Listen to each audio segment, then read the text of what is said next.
Alles wordt duurder, dus ook eten en drinken. Maar zoeneten is in 10 jaar 22% duurder worden en minder zoeneten 13%. En dat begreep ik gewoon supermarktklanten van bijgelijks de Poys in de Ljouter Wiek Oud-Laan net. Nou, vind ik wel een beetje schandalig. Ik bedoel, ze willen dat mensen graag zoen eten. En dan gooien ze de prijzen omheen. Nou, zo verwacht je dat het andersom weer dat aan de prijzen naar onderen gaan, om te stimuleren. Eerst moeten we allemaal gezond eten en dan maken ze het duurder. Dus dan trekken we weer naar de zoete kant.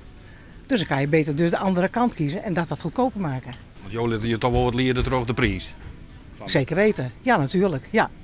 Ja, ik denk wel dat mensen met een kleinere beurs dat die dan toch gauw geneigd zijn om toch de goedkopere, minder gezonde producten te pakken.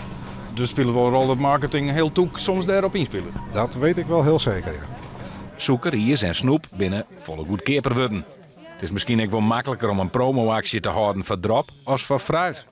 We treffen bij TAF al een campagne van Culturele Haardstad. Zij dealen autodrop uit met oudehoukers erop. Wat toch uw bestuurders erom om mensen zonder riepel te letten en dat het dus misschien wat goedkoper wordt in de schap in verhouding tot minder zo'n eten? Wat het wel juist is dat lokale producten telkens populairder worden. En dat zijn vaak ook producten die toch wat zoener binnen als gefabriceerd voedsel. En dwarsemer. En dwarsemer, dat sowieso. En mensen binnen zelf mij dwaaien. En hier in de stad zijn we mij eetbare stad, ben we daar al jaren mee ondergang. Dus ik volkstuntjes, lietse complexen bij de wieken en bij de dwarp. Dus daar ben ik heel wiers mee.